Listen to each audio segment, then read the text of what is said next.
Hi hello ನಮಸ್ಕಾರ, welcome back to Sakshi kitchens and vlogs. ಇದು ಗುರುವಾರದ ವ್ಲಾಗ್ ಆಗಿರುತ್ತೆ. ಈ ವ್ಲಾಗ್ನ ನಾನು ಶುಕ್ರವಾರನೇ ಅಪ್ಲೋಡ್ ಮಾಡಬೇಕಾಗಿತ್ತು. ಆದರೆ ನನಗೆ ಒಂದು ಸ್ವಲ್ಪ ಕೆಲಸ ಇರೋದ್ರಿಂದ ನಾನು ವಾಯ್ಸ್ ಓವರೇನು ಕೊಡೋದಕ್ಕೆ ಆಗಿರಲಿಲ್ಲ. ಹಾಗಾಗಿ ಈ ವಿಡಿಯೋನ ನಾನು ಶನಿವಾರ ಅಪ್ಲೋಡ್ ಮಾಡ್ತಿದ್ದೀನಿ. ಹಾಗೆ ಗುರುವಾರ ನಾನು ಬೆಳಗ್ಗೆ ಎದ್ದ ತಕ್ಷಣ ಫಸ್ಟ್ ಮಾಡುವಂತಹ ಕೆಲಸ ಏನಂದರೆ, ನನಗೆ ಬಿಸಿನೀರನ್ನ ಕಾಯಿಸ್ಕೊಂಡು ಕುಡಿದು ಅದಾದ ನಂತರ ಏನಾದರೂ ಹೆಲ್ತ್ ಡ್ರಿಂಕ್ನ ಮಾಡ್ಕೊಂಡು ಕುಡಿತೀನಿ. ಇನ್ನು ಹಾಗೆ ಇವಾಗ ಬೇಸಿಗೆ ಶುರು ಆದಾಗಿಂದ ನಮ್ಮನೇಲಿ ಒಂಥರ ಈ ರಾಗಿ ಅಂಬಲಿ ಮಾಡೋದು ಡೈಲಿ ರುಟೀನ್ ಆಗಿಬಿಟ್ಟಿದೆ. ಹಾಗಾಗಿ ಒಂದು ಸೈಡು ನನಗೂ ಸಹ ಬಿಸಿನೀರನ್ನ ಕಾಯಿಸಿಟ್ಕೊಂಡು ಒಂದು ಸೈಡು ರಾಗಿ ಅಂಬಲಿನ ಮಾಡ್ತಾಯಿದ್ದೀನಿ. ರಾಗಿ ಅಂಬಲಿ ಕುಡಿದ್ರೆ ದೇಹಕ್ಕೆ ತಂಪು ಅಂತ ಹೇಳ್ತಾರೆ ನೋಡಿ. ಹಾಗಾಗಿ ಬೆಳಗ್ಗೆ ಇವಾಗ ಬ್ರೇಕ್ಫಾಸ್ಟ್ನ ಮಾಡೋದೇ ಬಿಟ್ಬಿಟ್ಟಿದ್ದೀನಿ ನಾನು. ರಾಗಿ ಅಂಬಲಿನ ಒಂದೊಂದು ಗ್ಲಾಸು ಕುಡಿದ್ಬಿಟ್ರೆ ಅದೇ ಹೊಟ್ಟೆ ತುಂಬ ಆಗಿಬಿಡುತ್ತೆ. ಇನ್ನು ರಾಗಿ ಅಂಬಲಿನ ಕುಡಿದ್ಬಿಟ್ರೆ ಆರಾಮಾಗಿ 12:30ರಿಂದ 1 ಗಂಟೆವರೆಗೂ ಹೊಟ್ಟೆ ಹಸುವಂತ ಆಗೋದೇ ಇಲ್ಲ. ಆ ಮಕ್ಕಳಿಗೂ ಸಹ ನಾನು ಬೆಳಗ್ಗೆ ಬ್ರೇಕ್ಫಾಸ್ಟ್ ಮಾಡ್ತಾನೆ ಇಲ್ಲ. ಇವಾಗ ಅಂಬಲಿನ ಕೊಟ್ಟು ಕಳಿಸ್ತೀನಲ್ವ, ಅವರು ಸಹ ತುಂಬಾ ಇಷ್ಟಪಟ್ಟು ಈ ಅಂಬಲಿನ ಕುಡಿತಾರೆ. ಹಾಗಾಗಿ ಇನ್ನು ಇಲ್ಲಿ ಒಂದು ಸೈಡು ಅಂಬಲಿಗೂ ಸಹ ನಾನು ರೆಡಿ ಮಾಡ್ತಾಯಿದ್ದೆ ನೋಡಿ. ಇನ್ನು ಗಂಜಿ ಮಾಡಿ ಮಕ್ಕಳಿಗೆ ಹಾಲನ್ನು ಸಹ ಬಿಸಿ ಮಾಡಿ ಕೊಡಬೇಕು.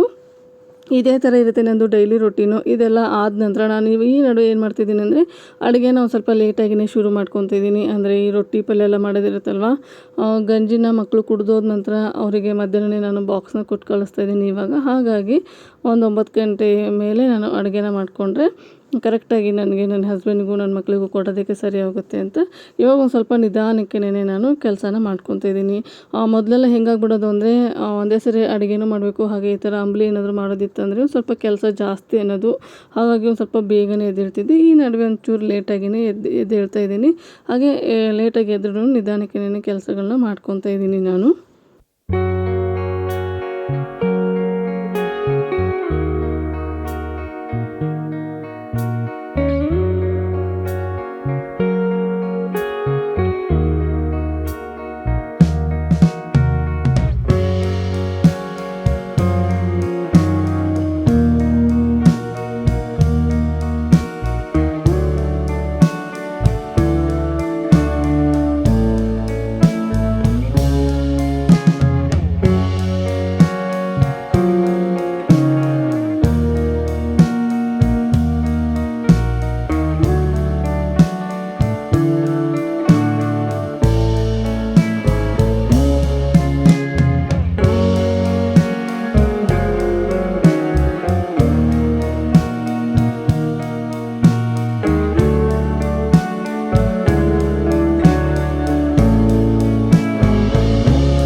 ಇನ್ನು ತುಂಬ ದಿನವೇ ಆಗಿತ್ತು ನಮ್ಮನೇಲಿ ದೋಸೆನೇ ಮಾಡಿರಲಿಲ್ಲ. ಹಾಗಾಗಿ ಒಂದು ಹೆಲ್ತಿಯಾಗಿರುವಂತಹ ದೋಸೆನ ಮಾಡ್ಕೊಳ್ಳೋಣ ಅಂತ ಹೇಳಿ ನಾನು ನೈಟೇನೆ ನಾನು ಉದ್ದಿನಬೇಳೆ ಹಾಗೆ ಹೆಸರು ಕಾಳು, ಕಡಲೆಕಾಳು, ಅಕ್ಕಿನ ನೆನೆಸಿಟ್ಕೊಂಡಿದ್ದೆ.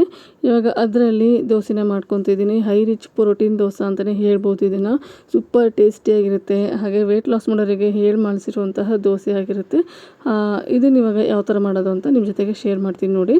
ಇಲ್ಲಿ ಮೊದಲಿಗೆ ನಾನು ಮಿಕ್ಸಿ ಜಾರ್ ತೊಗೊಂಡಿದ್ದೀನಿ. ಹಾಗೆ ಇದಕ್ಕೆ ಇವಾಗ ಮಸಾಲ ಸೇರಿಸ್ಕೋಬೇಕಾಗತ್ತೆ. ಅಂದರೆ ದೋಸೆಗೆ ಒಂದು ಸ್ವಲ್ಪ ಮಸಾಲಾನ ಸೇರಿಸ್ಬಿಟ್ಟು ಮಾಡಿದರೆ ತುಂಬ ಚೆನ್ನಾಗಿರುತ್ತೆ. ಹಾಗಾಗಿ ನಾನಿಲ್ಲಿ ಒಂದು 3 ಬ್ಯಾಡಗಿ ಮೆಣಸು ಹಾಗೆ 1 ಗುಂಟೂರು ಮೆಣಸನ್ನ ನೈಟೇ ನೆನೆಸಿಟ್ಟಿದ್ದೆ ಅಕ್ಕಿ ಜೊತೆಗೇನೆ.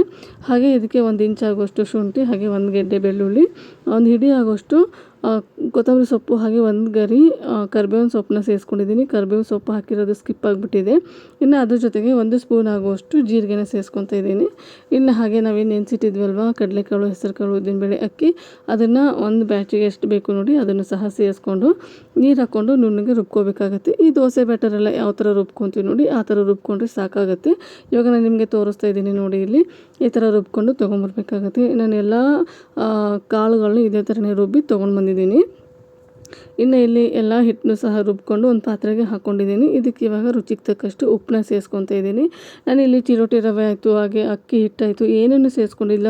ಏನು ನೆನೆಸೋದಕ್ಕೆ ಹಾಕಿದ್ದೆ ನೋಡಿ, ಅಕ್ಕಿ, ಕಡಲೆಬೇಳೆ, ಉದ್ದಿನಬೇಳೆ, ಹೆಸರುಕಾಳು, ಅಷ್ಟೇನರಲ್ಲೇ ದೋಸೆ ಮಾಡ್ತಿದ್ದೀನಿ. ತುಂಬ ಚೆನ್ನಾಗಿ ದೋಸೆ ಬರುತ್ತೆ. ಇನ್ನು ಇದನ್ನು ನೀಟಾಗಿ ಮಿಕ್ಸ್ ಮಾಡಿಕೊಂಡು ಒಂದು ಸ್ವಲ್ಪ ನೆನೆಯೋದಕ್ಕೆ ಬಿಟ್ಬಿಡೋಣ. ಇದು ನೆನೆಯೋ ಅಷ್ಟರಲ್ಲಿ ಚಟ್ನಿಗೂ ಸಹ ರೆಡಿ ಮಾಡ್ಕೊತೀನಿ. ಇನ್ನು ನಾನಿಲ್ಲಿ ರುಬ್ಬೋದಕ್ಕೆ ಒಣಮೆಣಸಿನ್ಕಾಯಿನ ಸೇರಿಸಿದ್ದೇನಲ್ವ, ನೀವು ಬೇಕಾದರೆ ಹಸಿಮೆಣಸಿನ್ಕಾಯಿನೂ ಸಹ ಸೇರಿಸ್ಕೋಬೋದು. ಇನ್ನು ಬಿಸಿಲಿರೋ ಕಾರಣಕ್ಕೆ ನಾನು ಒಣಮೆಣಸಿನ್ಕಾಯಿನೇ ಸೇರಿಸಿದ್ರೆ ಆಯಿತು ಅಂತ ಒಣಮೆಣಸಿನ್ಕಾಯಿನೇ ಸೇರಿಸ್ಕೊಂಡಿದ್ದೀನಿ. ಇನ್ನು ಇಲ್ಲಿ ನಾನಿವತ್ತು ಕಡಲೆಕಾಯಿ ಚಟ್ನಿ ಮಾಡೋಣ ಅಂತ ಅಂದ್ಕೊಂಡೆ. ಹಾಗಾಗಿ ಒಂದು ಚಿಕ್ಕ ಬಾಣಲೆ ಇಟ್ಕೊಂಡಿದ್ದೀನಿ. ಬಾಣಲೆಗೆ 1 ಬೌಲ್ ಆಗುವಷ್ಟು ಕಡಲೆಕಾಯಿ ಅಥವಾ ಶೇಂಗಾನ ಸೇರಿಸ್ಕೊಂಡು ನೀಟಾಗಿ ರೋಸ್ಟ್ ಮಾಡ್ಕೋಬೇಕಾಗುತ್ತೆ. ಎಲ್ರಿಗೂ ಗೊತ್ತು ಈ ಥರ ರೋಸ್ಟ್ ಮಾಡ್ಕೋಬೇಕು ಅಂತ ಅನ್ನೋದು. ಇನ್ನು ಇದಕ್ಕೂ ಸಹ ನಾನು ಒಣಮೆಣಸಿನ್ಕಾಯಿನ ಸೇರಿಸ್ಕೊತಿದ್ದೀನಿ. ನೀವು ಬೇಕಾದರೆ ಹಸಿಮೆಣಸಿನ್ಕಾಯಿನೂ ಸಹ ಸೇರಿಸ್ಕೋಬೋದು. ಈ ಕಡಲೆಕಾಯಿ ಚಟ್ನಿಗೆಲ್ಲ ಹೆಂಗಂದರೆ ಈ ಥರ ಒಣಮೆಣಸಿನ್ಕಾಯಿ ಸೇರಿಸಿದ್ರೆ ರುಚಿ ತುಂಬ ಚೆನ್ನಾಗಿರುತ್ತೆ. ಹಾಗಾಗಿ ಇನ್ನು ಇಲ್ಲಿ ಒಣಮೆಣಸಿನ್ಕಾಯಿನೂ ಸಹ ಸೇರಿಸ್ಕೊಂಡು ನೀಟಾಗಿ ಇದನ್ನು ಹುರ್ಕೊತಾ ಇದ್ದೀನಿ. ಎಣ್ಣೆ ಹಾಕ್ತೇನೆ ಹುರ್ಕೋಬೇಕಾಗತ್ತೆ. ಇನ್ನು ಇದು ಪೂರ್ತಿ ತಣ್ಣಗಾದ ನಂತರ ಒಂದು ಮಿಕ್ಸಿ ಜಾರಿಗೆ ಸೇರಿಸ್ಕೋಬೇಕಾಗತ್ತೆ. ನಾನು ಸಹ ಇಲ್ಲಿ ಮಿಕ್ಸಿ ಜಾರಿಗೆ ಸೇರಿಸ್ಕೊತಿದ್ದೀನಿ. ನಾನಿಲ್ಲಿ ಕಡಲೆಕಾಯಿದು ಸಿಪ್ಪೆ ಏನು ತೆಗೆದಿಲ್ಲ, ಹಾಗೆಯೇ ಸೇರಿಸ್ಕೊತಿದ್ದೀನಿ. ನೀವು ಬೇಕಾದರೆ ಸಿಪ್ಪೆನೂ ಸಹ ತೆಗೆದುಬಿಟ್ಟು ಸೇರಿಸ್ಕೋಬೋದು. ಇನ್ನು ಇದಕ್ಕೆ ಒಂದು ಚಿಕ್ಕ ಗೋಲಿ ಆಕಾರದಷ್ಟು ಹುಣಸೆಹಣ್ಣನ್ನು ಸೇರಿಸ್ಕೊತಾ ಇದ್ದೀನಿ. ಅದರ ಜೊತೆಗೆ ಒಂದು ಹಿಡಿ ಆಗೋಷ್ಟು ಕೊತ್ತಂಬರಿ ಸೊಪ್ಪು, ಹಾಗೆ 1 ಗೆರೆ ಆಗೋಷ್ಟು ಕರಿಬೇವಿನ ಸೊಪ್ಪು, 1 ಇಂಚು ಶುಂಠಿ, ಹಾಗೆ ಒಂದು 5ರಿಂದ 6 ಎಸಳು ಬೆಳ್ಳುಳ್ಳಿನ ಸೇರಿಸ್ಕೊತಿದ್ದೀನಿ. ಹಾಗೆ ರುಚಿಗೆ ತಕ್ಕಷ್ಟು ಉಪ್ಪು, ಇದನ್ನೆಲ್ಲ ಸೇರಿಸ್ಕೊಂಡು ನೀರು ಹಾಕಿ ನುಣ್ಣಗೆ ರುಬ್ಕೊಂಡು ತೊಗೊಂಬರ್ಬೇಕಾಗತ್ತೆ. ಹಾಗೆ ಇಲ್ಲಿ ಚಟ್ನಿಗೆ ಒಗ್ಗರಣೆನೂ ಸಹ ಮಾಡ್ಕೊತಿದ್ದೀನಿ. ನೀವು ಬೇಕಾದರೆ ಒಗ್ಗರಣೆ ಇಲ್ಲದೇನೂ ಸಹ ತಿನ್ಬೋದು. ನಾನು ಇವತ್ತು ಒಗ್ಗರಣೆ ಹಾಕ್ಕೊಂಡು ಚಟ್ನಿನ ತಿಂದರೆ ಆಯಿತು ಅಂತ ಒಗ್ಗರಣೆನ ಹಾಕ್ಕೊತಿದ್ದೀನಿ. ಒಗ್ಗರಣೆಗೆ 1-2 ಟೀ ಸ್ಪೂನ್ ಆಗೋಷ್ಟು ಎಣ್ಣೆ, ಹಾಗೆ ಉದ್ದಿನಬೇಳೆ, ಕಡಲೆಬೇಳೆ ಒಂದು ಸ್ವಲ್ಪ ಫ್ರೈ ಆದ ತಕ್ಷಣ ನಾನು ಇದಕ್ಕೆ ಜೀರಿಗೆ ಹಾಗೂ ಸಾಸಿವೆನ ಸೇರಿಸ್ಕೊತಿದ್ದೀನಿ. ಬೇಕಾದರೆ ಇಂಗನ್ನ ಸೇರಿಸ್ಕೊಳ್ಳಿ, ಬೇಡ ಅಂದರೆ ನೀವು ಸ್ಕಿಪ್ ಮಾಡ್ಕೋಬೋದು. ಇನ್ನು ಇದೆಲ್ಲ ಆದ ನಂತರ ಇದು ಪೂರ್ತಿಯಾಗಿ ಒಗ್ಗರಣೆ ತಣ್ಣಗಾಗೋದಕ್ಕೆ ಬಿಟ್ಬಿಡ್ಬೇಕಾಗತ್ತೆ. ನಾನಿಲ್ಲಿ ಒಗ್ಗರಣೆನ ಚಟ್ನಿಗೆ ಸೇರಿಸಿರೋದು ವೀಡಿಯೋ ಮಾಡೋಣ ಅಂದರೆ ನನ್ನ ಹಸ್ಬೆಂಡ್ಗೆ ಟೈಮ್ ಆಗಿಬಿಟ್ಟಿತ್ತು. ಹಾಗಾಗಿ ಅವ್ರಿಗೆ ದೋಸೆನ ಹಾಕ್ಕೊಟ್ರಾಯಿತು ಅಂತ ಇಲ್ಲಿ ದೋಸೆನ ಹಾಕ್ತಾಯಿದ್ದೀನಿ. ಇನ್ನು ಇಲ್ಲಿ ದೋಸೆಗೆ ದೋಸೆ ತವನ ಬಿಸಿಗಿಟ್ಟಿದ್ದೆ. ದೋಸೆ ತವ ಪೂರ್ತಿಯಾಗಿ ಬಿಸಿ ಆಗಬೇಕು. ಅದಾದ ನಂತರ ಒಂದು ಸ್ವಲ್ಪ ನೀರನ್ನ ಚಿಮ್ಮಿಸ್ಬಿಟ್ಟು ನೀಟಾಗಿ ಒಂದ್ಸರಿ ಒರೆಸ್ಕೊಬೇಡಿ. ಒಂದು ಟಿಶ್ಯೂ ಪೇಪರ್ ಅಥವಾ ಒಂದು ಕಾಟನ್ ಬಟ್ಟೆಯಿಂದ ಒರೆಸ್ಕೊಂಡು ಈ ಥರ ಒಂದು ಸೌಟು ಹಿಟ್ಟನ್ನ ತೊಗೊಂಡು ದೋಸೆನ ಹಾಕ್ಕೊಂಡು ಮೇಲ್ಗಡೆ ಒಂದು ಸ್ವಲ್ಪ ಎಣ್ಣೆನ ಹಾಕ್ಕೊಂಡು ಒಂದು 5 ನಿಮಿಷ ಇದನ್ನ ನೀಟಾಗಿ ಫ್ರೈ ಮಾಡ್ಕೋಬೇಕಾಗುತ್ತೆ. ನಿಮಗೆ ಮೆತ್ತಗೆ ಬೇಕಾದರೆ ಮೆತ್ತಗೂ ಸಹ ಮಾಡ್ಕೋಬೋದು. ಇಲ್ಲ ನಮಗೆ ಗರಿ ಗರಿಯಾಗಿ ಬೇಕಂದರೆ ನೀವು ಗರಿ ಗರಿಯಾಗೂ ಸಹ ಈ ದೋಸೆನ ಮಾಡ್ಕೋಬೋದು. ತುಂಬ ಚೆನ್ನಾಗಿ ದೋಸೆ ಬರುತ್ತೆ. ನನ್ನ ಹಸ್ಬೆಂಡ್ಗೆ ಅಷ್ಟಾಗಿ ಗರಿ ಗರಿಯಾಗಿದ್ದರೆ ತುಂಬ ಇಷ್ಟಪಡಲ್ಲ. ಹಾಗಾಗಿ ನಾನೆಲ್ಲ ಅವರಿಗೆ ಸ್ವಲ್ಪ ಸಾಫ್ಟಾಗಿಯೇ ದೋಸೆನ ಹಾಕ್ಕೊಡ್ತಾಯಿದ್ದೀನಿ. ಇವಾಗ ಒಂದು 5ರಿಂದ 6 ನಿಮಿಷ ಆದಮೇಲೆ ಒಂದು ಸೈಡ್ ನಾನು ಅದನ್ನು ತಿರುಗಿಬಿಟ್ಟು ಹಾಕ್ಕೊತಿದ್ದೀನಿ. ನೀವು ಬೇಕಾದರೆ ಒಂದು ಸೈಡೇ ಇದನ್ನು ಬೇಯಿಸ್ಕೋಬೋದು. ನಾನು 2 ಸೈಡು ಬೇಯಿಸ್ಕೊತಿದ್ದೀನಿ ದೋಸೆನ. ಇನ್ನೊಂದು ಸೈಡು 1 ನಿಮಿಷ ಅಥವಾ 2 ನಿಮಿಷ ಬೇಯಿಸ್ಕೊಂಡ್ರೆ ಸಾಕಾಗುತ್ತೆ. ಇವಾಗ ನೋಡ್ತಾ ಇರ್ಬೋದು ನೀವು, ಇಲ್ಲಿ ದೋಸೆ ರೆಡಿ ಆಯಿತು. ಎಷ್ಟು ಚೆನ್ನಾಗಿ ಕಲರ್ಫುಲ್ಲಾಗಿ ಕಾಣ್ತಾ ಇದೆ, ಹಾಗೆ ರುಚಿನೂ ಸಹ ತುಂಬ ಚೆನ್ನಾಗಿರುತ್ತೆ. ಇನ್ನು ಇಲ್ಲಿ ಸರ್ವಿಂಗ್ ಪ್ಲೇಟಿಗೆ ಸರ್ವ್ ಮಾಡಿದ್ದೀನಿ ನೋಡಿ. ಹಾಗೆ ಇದ್ರ ಜೊತೆಗೆ ಒಂದು ಸ್ವಲ್ಪ ಸಲಾಡ್ನು ಸಹ ಸರ್ವ್ ಮಾಡಿದ್ದೀನಿ. ಸೂಪರ್ ಟೇಸ್ಟಿಯಾಗಿರುತ್ತೆ ಈ ಶೇಂಗಾ ಚಟ್ನಿ ಹಾಗೆ ಈ ದೋಸೆ ಕಾಂಬಿನೇಷನ್ ಮಾತ್ರ. ನೀವು ಇದಕ್ಕೆ ಬೇಕಾದರೆ ಆಲೂಗಡ್ಡೆ ಪಲ್ಯನೂ ಸಹ ಮಾಡ್ಕೋಬೋದು. ನಾನು ಆಲೂಗಡ್ಡೆ ಪಲ್ಯ ಏನು ಮಾಡ್ಕೊಳ್ಳೋದಕ್ಕೆ ಹೋಗಲಿಲ್ಲ, ಚಟ್ನಿನೇ ಇತ್ತಲ್ವ ಅಂತ ಚಟ್ನಿ ಜೊತೆಗೇ ಇವತ್ತು ದೋಸೆನ ತಿಂದಿದ್ದಾಯಿತು. ಯಾರೆಲ್ಲ ವೆಯ್ಟ್ ಲಾಸ್ ಮಾಡ್ತಾಯಿದ್ದೀರ ನೋಡಿ, ಆ ಥರದವರು ಈ ಥರದ ದೋಸೆನ ವಾರದಲ್ಲಿ 2 ಸರಿ ಮಾಡ್ಕೊತೀನಿ. ತುಂಬಾ ಹೆಲ್ತಿಗೆ ಒಳ್ಳೆಯದು. ಹಾಗೆ ನಾವೇನಾದರೂ ಹೆಲ್ತಿಯಾಗಿರೋದಂತ ತಿನ್ನಬೇಕು ಅಂದಾಗ ಈ ಥರ ನೀವು ಮಾಡಿಕೊಂಡು ಸಹ ತಿನ್ಬೋದು. ಇನ್ನು ಮತ್ತೆ ಇಲ್ಲಿ ಮಧ್ಯಾಹ್ನದಿಂದ ನಾನು ವ್ಲಾಗ್ನ ಕಂಟಿನ್ಯೂ ಮಾಡ್ತಾಯಿದ್ದೀನಿ. ನಾನು ಸಾಮಾನ್ಯವಾಗಿ ಮಧ್ಯಾಹ್ನದ ವ್ಲಾಗ್ನ ಶೂಟ್ ಮಾಡೋದು ತುಂಬಾ ಕಡಿಮೆ. ಅಂದರೆ ಮಾರ್ನಿಂಗ್ ವ್ಲಾಗ್ಸು ಹಾಗೆ ಈವ್ನಿಂಗ್ ವ್ಲಾಗ್ಸ್ನ ಹಾಕಿರ್ತೀನಿ. ಮಧ್ಯಾಹ್ನ ವ್ಲಾಗ್ಸ್ನ ಮಾಡೋದಕ್ಕೆ ಹೋಗಲ್ಲ. ಇವತ್ತು ಮಧ್ಯಾಹ್ನದ ವ್ಲಾಗ್ನ ನಿಮ್ಮ ಜೊತೆಗೆ ಶೇರ್ ಮಾಡ್ತಾಯಿದ್ದೀನಿ. ಇನ್ನು ಇವತ್ತು ಮಧ್ಯಾಹ್ನಕ್ಕೆ ನಾನು ಅಡುಗೆ ಮಾಡ್ಕೋಬೇಕಾಗಿತ್ತು. ಅಂದರೆ ಬೆಳಗ್ಗೆ ಮಾಡಿರುವಂತಹ ದೋಸೆ ಹಿಟ್ಟೆಲ್ಲ ಖಾಲಿಗೆ ಹೋಗಿತ್ತು. ಒನ್ ಟೈಮಿಗೆ ಮಾತ್ರ ನಾನು ಮಾಡ್ಕೊಂಡಿದ್ದೆ. ಹಾಗಾಗಿ ಇನ್ನು ಮಧ್ಯಾಹ್ನಕ್ಕೆ ಇವತ್ತು ತಿಳಿ ಸಾಂಬಾರು ಮಾಡಿ ಅದ್ರ ಜೊತೆಗೆ ಏನಾದರೂ ಒಂದು ಸ್ವಲ್ಪ ಪಲ್ಯ ಮಾಡೋಣ ಅಂತ ಪಲ್ಯಕ್ಕೆಲ್ಲ ರೆಡಿ ಮಾಡ್ಕೊತಿದ್ದೀನಿ. ಇವತ್ತು ನಮ್ಮ ಮನೇಲಿ ಮಧ್ಯಾಹ್ನದ ಊಟ ಏನಂದರೆ ತಿಳಿ ಸಾಂಬಾರು, ಬಿಸಿ ಬಿಸಿ ರೈಸು, ಹಾಗೆ ಕ್ಯಾಬೇಜು, ಹೆಸರು ಕಾಳನ್ನ ಹಾಕಿಬಿಟ್ಟು ಪಲ್ಯ ಮಾಡ್ತಾಯಿದ್ದೀನಿ. ಆ ವಿಡಿಯೋನ ನಿಮ್ಮ ಜೊತೆಗೆ ಶೇರ್ ಮಾಡ್ತಾಯಿದ್ದೀನಿ ಇಲ್ಲಿ.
ನಮ್ಮ ಮನೇಲಿ ನನಗೆ ಹೇಗೆ ಅಂದರೆ ಸಾಂಬಾರು ಏನಾದರೂ ಮಾಡಬೇಕು ಅಂದರೆ ಫಟಾಫಟ್ ಅಂತ ಆಗಬೇಕು, ಆ ಥರದ ಒಂದೆರಡು ಸಾಂಬಾರುಗಳನ್ನ ನಾನು ಕಲ್ತ್ಬಿಟ್ಟಿದ್ದೀನಿ. ಹಾಗಾಗಿ ಇವತ್ತು ತಿಳಿ ಸಾಂಬಾರು ಮಾಡೋಣ ಅಂತ ಅಂದ್ಕೊಂಡು ಹಾಗೆ ಒಂದೇ ಒಂದು ಗ್ಲಾಸ್ ಬೇಳೆನ ಹಾಕಿಬಿಟ್ಟು, ಅಂದರೆ ಚಿಕ್ಕ ಗ್ಲಾಸಲ್ಲಿ ಬೇಳೆನ ಹಾಕಿಬಿಟ್ಟು ಈ ತಿಳಿ ಸಾಂಬಾರನ್ನ ಮಾಡ್ಕೊಂಡಿದ್ದೆ. ತುಂಬ ರುಚಿಯಾಗಿರುತ್ತೆ. ಮಧ್ಯಾಹ್ನ ಬಿಸಿ ಬಿಸಿ ರೈಸಿಗೆ ಈ ಥರ ತಿಳಿ ಸಾಂಬಾರು, ತುಪ್ಪ, ಹಾಗೆ ಒಂದು ಹಪ್ಪಳ ಅಥವಾ ಉಪ್ಪಿನಕಾಯಿ ಏನಾದರೂ ಇದ್ಬಿಟ್ರೆ ಅವತ್ತಿನ ಊಟ ಮಾತ್ರ ಸೂಪರಾಗಿರುತ್ತೆ. ಹಾಗಾಗಿ ನಾನು ಇವತ್ತು ತಿಳಿ ಸಾಂಬಾರನ್ನ ಮಾಡ್ಕೊತಾ ಇದ್ದೀನಿ. ಇನ್ನು ಇಲ್ಲಿ ನೋಡ್ತಾ ಇರ್ಬೋದು ನೀವು ನಾನು ತಿಳಿ ಸಾಂಬಾರನ್ನ ಎಷ್ಟು ಮಾಡಿದ್ದೀನಿ ಅಂತ. ಇಷ್ಟು ಪಾತ್ರೆ ತುಂಬ ಮಾಡಿರ್ತೀನಿ. ಇದು ನಮಗೆ ರಾತ್ರಿ ಅನ್ನಷ್ಟರಲ್ಲೇ ಖಾಲಿ ಆಗಿಬಿಟ್ಟಿರುತ್ತೆ. ಒಂಚೂರು ಹುಳಿ ಮುಂದೆ ಮಾಡಿರ್ತೀನಿ ನಾನು ಈ ತಿಳಿ ಸಾಂಬಾರನ್ನ. ನಮ್ಮನೇಲಿ ಮಾತ್ರ ನನ್ನ ಮಗನಿಗೆ ತುಂಬಾ ಇಷ್ಟ. ಅನ್ನ ಸ್ವಲ್ಪ ಹಾಕ್ಕೊತಾನೆ, ತಿಳಿ ಸಾಂಬಾರನ್ನ 1-2-3 ಚಮಚ ಹಾಕ್ಕೊಂಡು ಊಟ ಮಾಡ್ತಾಯಿರ್ತಾನೆ. ಅಷ್ಟು ಇಷ್ಟ ನನ್ನ ಮಗನಿಗೆ. ಹಾಗಾಗಿ ಇವತ್ತು ಮಧ್ಯಾಹ್ನ ಸ್ಕೂಲಿಂದ ಬಂದ ತಕ್ಷಣ ಊಟ ಮಾಡ್ತಾರೆ ಅಂತ ಇವತ್ತು ಈ ಸಾಂಬಾರನ್ನ ಮಾಡ್ಕೊಂಡಿದ್ದಾಯಿತು. ಇನ್ನು ಒಂದು ಸೈಡು ತಿಳಿ ಸಾಂಬಾರಿಗೆ ಒಗ್ಗರಣೆ ಹಾಕಿಬಿಟ್ಟು ಅದನ್ನು ಕುದಿಯೋದಕ್ಕೂ ಸಹ ಇಟ್ಟಿದೆ. ಇನ್ನು ಕ್ಯಾಬೇಜು ಹಾಗೆ ಹೆಸರು ಕಾಳು ಪಲ್ಯ ಮಾಡೋದಕ್ಕೂ ಸಹ ಇಲ್ಲಿ ರೆಡಿ ಮಾಡ್ಕೊತಾ ಇದ್ದೀನಿ. ಸಿಂಪಲ್ಲಾಗಿರುತ್ತೆ, ಟೇಸ್ಟಿಯಾಗಿರುತ್ತೆ. ಈ ದೇವಸ್ಥಾನದಲ್ಲಿ ಎಲ್ಲಾದರೂ ಊಟ ಮಾಡಿದಾಗ ಸೈಡ್ ಡಿಶ್ ಆಗಿ ಇದನ್ನು ಕೊಟ್ಟಿರ್ತಾರೆ ನೋಡಿ, ನಂಗೆ ತುಂಬಾ ಇಷ್ಟ ಈ ಥರ ಕ್ಯಾಬೇಜ್ ಪಲ್ಯ. ಹಾಗಾಗಿ ಇವತ್ತು ಅದನ್ನೇ ಮಾಡ್ಕೊಳ್ಳೋಣ ಅಂತ ಅದನ್ನು ಮಾಡ್ಕೊತಾ ಇದ್ದೀನಿ. ಮೊದಲಿಗೆ ಇಲ್ಲಿ ಒಂದು ಪಾತ್ರೆಗೆ 1-2-3 ಸ್ಪೂನ್ ಆಗೋಷ್ಟು ಎಣ್ಣೆನ ಹಾಕ್ಕೊಂಡಿದ್ದೀನಿ. ಇನ್ನು ಅದಾದ ನಂತರ ಮಾಮೂಲಿ ಈರುಳ್ಳಿ, ಜೀರಿಗೆ, ಹಾಗೆ ಕರಿಬೇವಿನ ಸೊಪ್ಪು, ಒಣಮೆಣ್ಸಿನ್ಕಾಯಿನ ಹಾಕ್ಕೊಂಡು ನೀಟಾಗಿ ಒಂದು ಸ್ವಲ್ಪ ಫ್ರೈ ಮಾಡ್ಕೊಂಡ್ಮೇಲೆ ಈರುಳ್ಳಿನ ಸೇರಿಸ್ಕೊಂಡಿದ್ದೀನಿ. ಅದಾದ ನಂತರ ಇಲ್ಲಿ ಒಂದು ಅರ್ಧ ಕ್ಯಾಬೇಜ್ನ ನಾನು ಈ ಥರ ಚಿಕ್ಕದಾಗಿ ಕಟ್ ಮಾಡಿ ಸೇರಿಸ್ಕೊತಾ ಇದ್ದೀನಿ. ಇನ್ನು ಇದಕ್ಕೆ ಬೇಯೋದಕ್ಕೆ ರುಚಿಗೆ ತಕ್ಕಷ್ಟು ಉಪ್ಪನ್ನ ಇವಾಗಲೇ ಸೇರಿಸ್ಕೊತಾ ಇದ್ದೀನಿ. ಹಾಗೆ ಅರಿಶಿನ ಪುಡಿನ ಸೇರಿಸ್ಕೊತಾ ಇದ್ದೀನಿ. ಇದೆಲ್ಲ ಸೇರಿಸ್ಕೊಂಡ ನಂತರ ನಾನು ಮೊದಲಿಗೆ ಕಾಳುಗಳನ್ನ ಸಹ ಬೇಯಿಸಿಟ್ಕೊಂಡಿದ್ದೆ. ಹೆಸರು ಕಾಳನ್ನ ಬೇಯಿಸಿಟ್ಕೊಂಡಿರೋಂತಹ ಕಾಳುಗಳನ್ನ ಸೇರಿಸ್ಕೊಂಡು ಒಂದು 5 ನಿಮಿಷ ಇದನ್ನ ನೀಟಾಗಿ ಫ್ರೈ ಮಾಡ್ಕೊಂಬಿಟ್ರೆ ಸಖತ್ ಟೇಸ್ಟಿಯಾಗಿರುವಂತಹ ಸೈಡ್ ಡಿಶ್ಶು ಕ್ಯಾಬೇಜು ಹೆಸರು ಕಾಳು ಪಲ್ಯ ರೆಡಿ ಆಯಿತು ಅಂತ. ಇವಾಗ ಹೆಂಗಾಗ್ಬಿಟ್ಟಿದೆ ಅಂದರೆ ನಮ್ಮನೇಲಿ ಈ ಬಿಸಿಲಿರೋದ್ರಿಂದ ಆದಷ್ಟು ಒಂದು ಸ್ವಲ್ಪ ತಂಪಾಗಿರುವಂತಹ ಫುಡ್ಗಳನ್ನೇ ಮಾಡ್ತಿದ್ದೀನಿ. ಹಾಗೆ ನಾನು ವೆಯ್ಟ್ ಲಾಸ್ನ ಶುರು ಮಾಡಿದಾಗಿಂದನೂ ಅಡುಗೆಗೆ ಒಂದು ಸ್ವಲ್ಪ ಎಣ್ಣೆನ ಕಡಿಮೆ ಮಾಡ್ತಾಯಿದ್ದೀನಿ.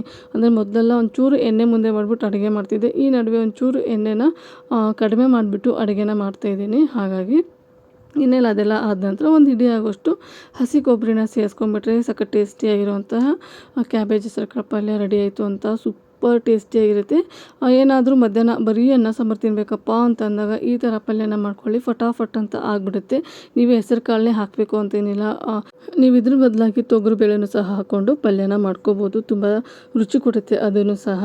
ನಾನು ಸಾಮಾನ್ಯವಾಗಿ ಈ ಬೀನ್ಸು, ಹೆಸರು ಕಾಳು, ಕ್ಯಾರೆಟು ಅದೆಲ್ಲ ಹಾಕ್ಕೊಂಡು ಪಲ್ಯ ಮಾಡ್ಕೊತಿದ್ದೆ. ಇವತ್ತು ಈ ಥರ ಕ್ಯಾಬೇಜ್ನ ಹಾಕಿಬಿಟ್ಟು ಪಲ್ಯ ಮಾಡೋಣ ಅಂತ ಹೇಳ್ಬಿಟ್ಟು ಮಾಡ್ಕೊಂಡಿದ್ದೀನಿ.